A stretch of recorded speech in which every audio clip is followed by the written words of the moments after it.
អោការរបស់ប្រេស៊ីលគូញ៉ាទៅមកបញ្ជូនមកខាងស្ដាំឲ្យនេម៉ាអូយអ្នកចាំទីបាទរបស់ជប៉ុនស៊ូស៊ូគីមិនអើយបាទនេម៉ាទាត់ចូលទេ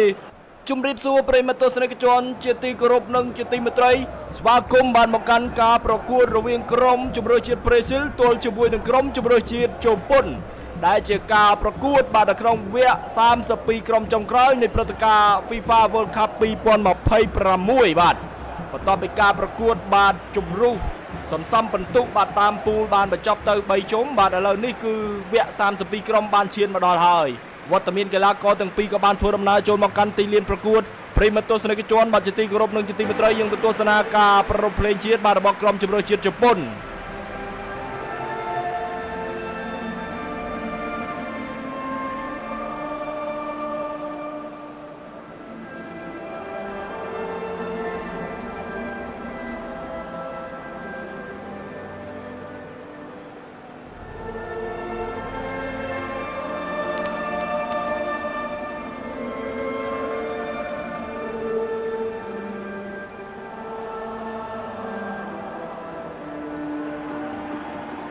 ឥឡូវនេះការប្ររពភ្លេងជាតិបាទរបស់ក្រុមជម្រើសជាតិជប៉ុនក៏បានបញ្ចប់យើងទៅទស្សនាការប្ររពភ្លេងជាតិបាទរបស់ក្រុមជម្រើសជាតិប្រេស៊ីល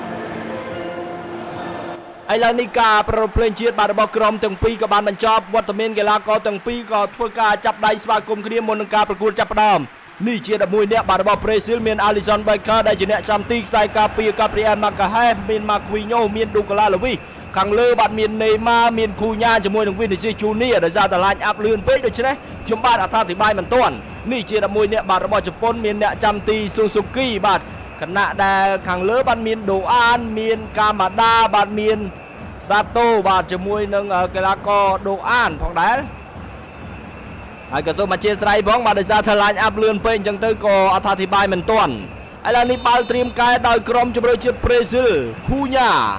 បញ្ជូនមកខាងក្រោយបាទឲ្យ Gabriel Magalhaes បញ្ជូនមកដល់ Santos Douglas Santos ដែលជាខ្សែការពារស្លាបខាងឆ្វេងបាទរបស់ប្រេស៊ីលបញ្ជូនមកដល់ Santos សម្លឹងមើលគ្នាក៏បញ្ជូនមកខាងក្រោយមិនបខំទេបាទសម្រាប់ប្រេស៊ីលខណៈដែល Neymar បាទនៅក្នុងការប្រកួតនេះក៏បង្ហាញជាជម្រើស11នាក់ផងដែរបាទនៅក្នុងនាមជាប្រធានក្រុមបាទរបស់ Samba ប្រេស៊ីលឥឡូវនេះបាល់គ្រប់គ្រងដោយក្រុមជម្រើសជាតិជប៉ុនបញ្ជូនមកឲ្យ Mitoma នេះបាទការលេងមែនទែនបាទនៅក្នុងជម្រើសជាតិបាទគឺអត់បានជាប់ទេដោយសារតែរូបគេមានបញ្ហារបួសខណៈដែលក្នុងហ្គេមបាទគឺនៅតែមានវត្តមានឥឡូវយើងមកទស្សនាឱកាសរបស់ជប៉ុនបញ្ជូនមកដល់បាទមីតូម៉ានៅខាងឆ្វេងលើកមកត្រង់នេះទៅមិនផុតបាល់ចេញទៅខាងក្រៅទៅហើយបាល់បោះទូបានទៅខាងក្រុមជម្រើសជាតិជប៉ុនក្រុមទាំងពីរបាទធ្លាប់ជួបគ្នា6លើក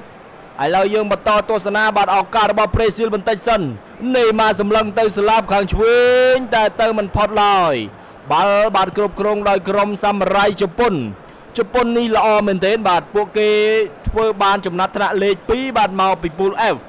ខណៈដែលប្រេស៊ីលបាទបានចំណាត់ថ្នាក់លេខ1បាទនៅក្នុងពូល C ឥឡូវយើងទស្សនាការប្រកួតបាទឱកាសរបស់ជប៉ុនត្រង់នេះតែឃ្លាផ្ដាច់ចេញពីខ្សែការពាររបស់ប្រេស៊ីលមកដល់ជើងកីឡាករ Neymar បញ្ជូនមកខាងក្រោយលេងទៅកណ្ដាលឲ្យ Gamares លេងជាបន្តទម្លាក់មកខាងក្រោយឲ្យ Magalhaes បញ្ជូនមកខាងឆ្វេងឲ្យ Douglas Santos បញ្ជូនមកដល់ Vinicius Junior នេះបាទកាលពីការប្រកួតវគ្គសំពិន្ទុបាទរូបគេគឺទទួលបាន Man of the Match ទាំង3ប្រកួតតែម្ដងឥឡូវនេះយើងបន្តទស្សនាការប្រកួតតែបាល់ទៅបាទតំបន់គ្រោះថ្នាក់បាទរបស់ជប៉ុន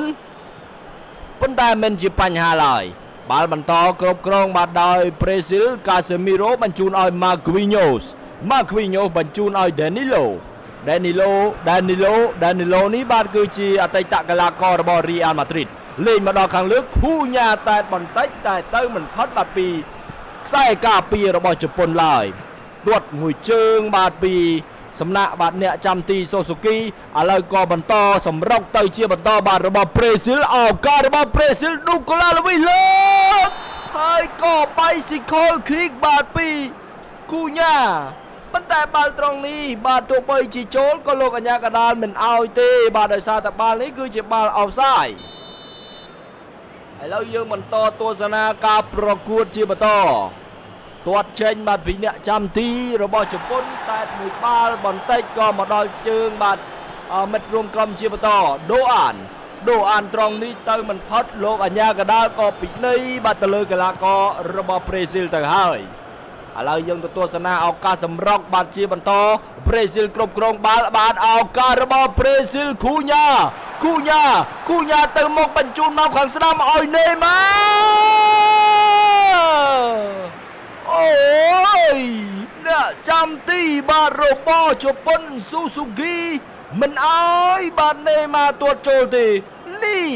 ការទាត់មួយជើងស្ដាំបាទពីសំណាក់ប្រធានក្រុមរបស់ប្រេស៊ីលបាទឥឡូវយើងមកទស្សនាបាល់ទាត់ចេញពីជ្រុងបាទរបស់ប្រេស៊ីល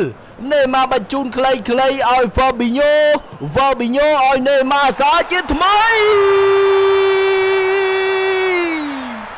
ជើគូម៉ារ៉េសអូចាមែនទេបាទប្រូណូបាទគូម៉ារ៉េនេះយើងទៅទស្សនាបាទអំពីរូបភាពយឺតបាទបញ្ជូនមកក៏ទាត់ភឹងតែម្ដងអ្នកចាំទីសូស៊ូគីមិនអាចសង្គ្រោះបាល់នេះបានឡើយការអាក់ស៊ីសដ៏ល្អបាទពីប្រធានក្រុមបាទកីឡាករណេម៉ាហើយក៏គូមីរ៉េបាទទាត់មួយជើងអ្នកចាំទីរបស់ជប៉ុនមិនអាចសង្គ្រោះបាល់នេះបានឡើយឥឡូវយើងមកទស្សនាការប្រកួតរបស់យើងជាបន្ត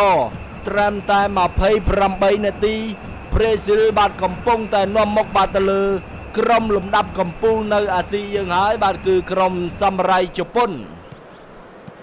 ក្រុមទាំងពីរបាទឥឡូវនេះយើងមកទស្សនាឱកាសត្រង់នេះឱកាសរបស់ជប៉ុនលើកមកចាប់ជាប់បាទពីអ្នកចាំទីអាលីសុនបេខាទៅហើយក្រុមទាំងពីរបាទធ្លាប់ជួបគ្នា6លើកការប្រកួត World Cup បាទគឺក្រុមទាំងពីរធ្លាប់ជួបគ្នាតាំងតែពីឆ្នាំ2006បាទគឺជប៉ុនមិនស្គាល់ជាតិឈ្នះប្រេស៊ីលឡើយទើបតែឈ្នះបាទនៅឆ្នាំ2025បាទម្ដងគាត់បាទនៅក្នុងការប្រកួតមិត្តភាពក្រៅពីនោះគឺប្រេស៊ីលឈ្នះទាំងអស់តែម្ដងបាទខណៈដែល World Cup គឺធ្លាប់ជួបគ្នាតែម្ដងទេបាទកាលពីឆ្នាំ2006បាទគឺប្រេស៊ីលស៊ីជប៉ុន 4-1 ចោះបាទការប្រកួតវគ្គ32ក្រុមអានេះវិញបាទនៅរាត្រីនេះបាទត្រូវនឹងថ្ងៃច័ន្ទបាទវេលាម៉ោង12បាទរំលងអាត្រៀតបាទឈានចូលថ្ងៃអង្គារបាទគឺយប់នេះបាទបងប្អូនយល់យ៉ាងណាដែរបាទកុំភ្លេចតាមដានទស្សនាទាំងអស់គ្នាឥឡូវឱកាសរបស់ជប៉ុនតែសុទ្ធទៅមិនផុតបាទពីរនាំងការពាររបស់ប្រេស៊ីលហើយណេម៉ាទម្លាក់មកខាងក្រោយឲ្យដានីឡូឲ្យណេម៉ាសាជាថ្មីណេម៉ាប្រើល្បឿនលឿនមែនទេណេម៉ាលើកប៉ុន្តែបាល់ត្រង់នេះផុតទៅហើយមកដល់ជើងបាត់កីឡាកររបស់ជប៉ុនវិញម្ដងរិតស៊ូដូអានមួយសម្លឹងមើលគ្នាមិនបខំដូអាន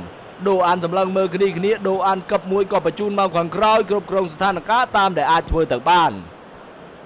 គួរបញ្ជាក់បាទទៅដល់ពុកម៉ែពូមីងបងប្អូនផងដែរបាទការប្រកួតនេះឥឡូវនេះលោកអញ្ញាកដាលក៏បានផ្លុំកញ្ចាបញ្ចប់ការប្រកួតវគ្គទី1ហើយប្រិមិត្តទស្សនិកជនបាទជាទីគោរពនិងជាទីមេត្រីបាទយើងកុំភ្លេចទៅតាមដានទស្សនាការប្រកួតវគ្គទី2ទាំងអស់គ្នា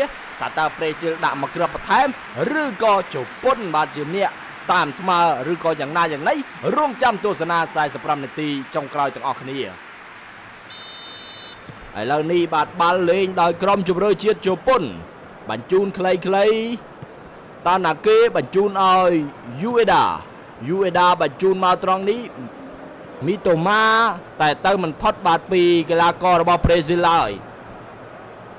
ហើយក៏សូមអធិស្ឋានបាទពុកម៉ែពូមីងបងប្អូនផងបាទដោយសារតែខ្ញុំបាទហ្នឹងគឺថាផ្ដាសាយដូច្នេះបាទអត្ថាធិប្បាយមិនសូវបានល្អអីក៏សូមអធិស្ឋានផងបងប្អូនបាទគឺព្យាយាម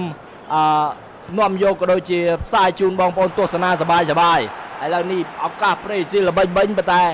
ចាប់ជាប់បាទពីអ្នកចាំទីស៊ូស៊ូគីទៅហើយឥឡូវយើងបន្តទស្សនាការប្រកួតបាទរបស់យើងជាបន្តបាល់ជាប់ជើងដោយគូញ៉ាត្រង់នេះក៏បញ្ជូនមកខាងក្រោយបន្តិចតែទៅមិនផុតឡើយគ្រប់គ្រងជាបន្តពីសាមរ៉ៃជប៉ុនឱកាសរបស់ជប៉ុនម៉ាគ្វីញ៉ូសាជាថ្មីទម្លាក់មកឲ្យខ្លីៗបាទឲ្យ Alisson Becker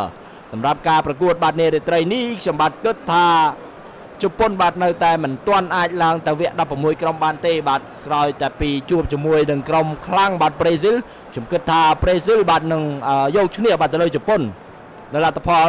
2-1បាទនារីត្រីនេះចៅបងប្អូនវិញយល់យ៉ាងណាដែរទោះបីជាយ៉ាងណាក្តីបាទនេះគ្រាន់តែជាទស្សនៈផ្ទាល់ខ្លួនបាទរបស់ខ្ញុំបាទតែប៉ុណ្ណោះបងប្អូនយល់យ៉ាងណាក៏ដូចជាបងប្អូនគិតយ៉ាងណាក៏ដូចជាមានទស្សនៈអីបាទកុំភ្លេចខមមិនម្នាក់មួយផងថាយប់នេះប្រេស៊ីលឬក៏ជប៉ុននឹងឡើងទៅកាន់វគ្គបន្តឥ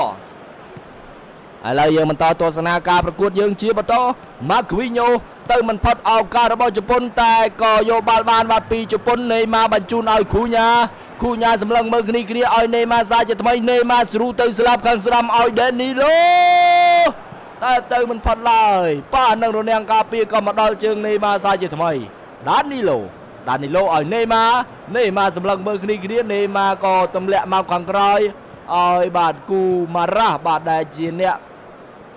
សុទ្ធបញ្ចូលទីគ្រាប់បាល់ទី1ឲ្យប្រេស៊ីលឥឡូវនេះឱកាសរបស់ប្រេស៊ីលសុទ្ធមួយជើងតែប៉ះនឹងរនាំងការពារបាទរបស់ជប៉ុនទៅហើយបញ្ជូនមកខាងលើឲ្យកាម៉ាដាក៏បញ្ជូនឲ្យយូអេដាទម្លាក់មកខាងក្រោយបន្តិចបានឲ្យសាតុឲ្យមីតូម៉ាសម្លឹងមកស្លាប់ខាងស្ដាំឲ្យដូអានត្រង់នេះចាប់ជាប់បាត់ពីអ្នកចាំទីរបស់ប្រេស៊ីលទៅហើយបញ្ជូនមកស្លាប់ខាងស្ដាំឲ្យឌូកូឡាសបាទអធិស្ឋានដានីឡូបញ្ជូនឲ្យណេម៉ាឲ្យដានីឡូសាជាថ្មីដានីឡូសម្លឹងមើលគ្នាក៏បញ្ជូនចូលកណ្ដាលមិនបានល្អក៏យកបាល់បានមកពីសាមរ៉ៃជប៉ុនបញ្ជូនមកខាងលើទម្លាក់ទៅខាងក្រោយបន្តិចឱកាសរបស់ជប៉ុនសម្លឹងបដូរខាងមកស្លាប់ខាងស្ដាំដូអានត្រង់នេះកំពុងតែដាក់បាល់ឡើងក៏បញ្ជូនទៅស្លាប់ខាងឆ្វេងឲ្យមីតូម៉ាសាជាថ្មីមីតូម៉ាបាទឲ្យសាតុទៅមិនផុតបាទក៏យកបាល់បានពីក្រុមជម្រើសជាតិសាំបាប្រេស៊ីលដានីឡូសម្លឹងមើលគ្នាក៏បញ្ជូនឲ្យណេម៉ាឲ្យដានីឡូមកដល់ជើងហ្វាប៊ីញ៉ូត្រង់នេះតែតមកបន្តិចឱកាសរបស់ប្រេស៊ីលទៅទាន់ឬក៏មិនទាន់ឱកាសរបស់ប្រេស៊ីលតែទៅមិនផុតបាទពីខ្សែការពាររបស់ជប៉ុនឡើយខណៈដែលពេលវេលាបាទក៏ឈានចូលមកដល់នាទីទី77ទៅហើយការប្រកួតបាទនៅក្នុងវគ្គទី2នេះមិនទាន់មានលទ្ធផលប្រែប្រួលឡើយឥឡូវនេះប៉ះត្រង់នេះលោកអញ្ញាកណ្ដាលពីនៃឬក៏យ៉ាងណាមិនពីនៃទេឲ្យលេងបាទជាបន្តគ្រប់គ្រងដោយសាមរ៉ៃជប៉ុនបញ្ជូនឲ្យមិត្តរួមក្រុមជាបន្តហ្សូកូបញ្ជូនមកដូអានតែទម្លាក់បន្តិចតែទៅមិនផុតឡើយហ្វាប៊ីញ៉ូក៏មកយកបាល់បានម៉ាគ្វីញ៉ូឲ្យហ្វាប៊ីញ៉ូឲ្យម៉ាល់កាហេសបញ្ជូនឲ្យជូនៀឱកាសបាទរបស់ប្រេស៊ីលជាបន្តឱកាសរបស់ប្រេស៊ីលលើកតែត្រង់នេះប៉ុន្តែបាល់បានត្រឹមតែរំលងរបាទីទៅខាងលើតែប៉ុណ្ណោះនេះបាទយើងទៅទស្សនាបាទអំពីរូបភាពយឺតដើម្បីនេះការបញ្ជូនមកលើកមកត្រង់នេះបាទគូញ៉ាតែត្រង់នេះដូចជាប៉ះកីឡាករជប៉ុនឬក៏យ៉ាងណាអូបាទជាប៉ះគូញ៉ាទេបាទបាល់រំលងទៅលើរបាទីទៅហើយគួរបញ្ជាក់ផងដែរថាបាទជូននេះបាទរូបគេបានកីឡាករល្អប្រចាំការប្រកួត3ប្រកួតជាប់គ្នាតែម្ដងបាទនៅក្នុងវគ្គសន្សំបន្ទុកបាទពិតជាមិនធម្មតាទេសម្រាប់កីឡាករស្លាប់ខាងឆ្វេងវ័យក្មេងរូបនេះបាទឥឡូវយើងបន្តទស្សនាការប្រកួតយើងជាបន្តបញ្ជូនឲ្យម៉ាគ្វីញ៉ូបញ្ជូនមកដល់កាព្រីអែលម៉ាល់កាហេសឲ្យម៉ាគ្វីញ៉ូសាជាថ្មីម៉ាគ្វីញ៉ូសម្លឹងមើលគ្នា ก็ประจุนมาสลับขังสนามอ่อยเนื้อมาแต่เติมมันพอดบาดปีกีฬากรระบอบญี่ปุ่นเลยบรรจุนมาขังกร้อยเล่นบาดเจ็บต่ออีโตบรรจุนเอาโดอันตบบาลมวยละอมันเต้นโดอันสำลังเมืองนี้โดอันสู้มาขังเลือเอากามาดตรองดีเลยปั้นแต่เจนพอดตะเฮยโลกอัญญากระดาก็บานพร้อมกันใจบรรจบการประกวดในขนมเวะ30 ปีกรมจงกลอยออกสาตุบาตการกรมจุบเรจีซัมบาเปรซิลได้บานล้างตะการเวะดับประมุยกรมให้ก็โจรวมสอกได้บานสำหรับกรมจุบเรจีญี่ปุ่นที่จงกลอยบาดปริมาตัวสนกจวนจิตติกรบนังจิตติมตรีบาดสมบัติสมคันไตอภัยโตร้อนกำเฮาคอยชงในการมีล้างในโครงการอธิบายนี้มาสันจิเลลวกควาคาดอธิบายมันเติมเติมก็โซมาเชียสไลปีบองโปในชาติขยมบัตมันเม้นจินในอธิบายจิบไอเตกรอนแต่ใจลำเล็กในการกำสานจูนบองโปนแต่ปนนอจุบคะแนนในวิดีโอคราวเชียร์บรรทอติดคอมเพล็กซ์โฟลโล่มันแหนมวยพองสมออกก้นหนึ่งสมจุบเรียบเรีย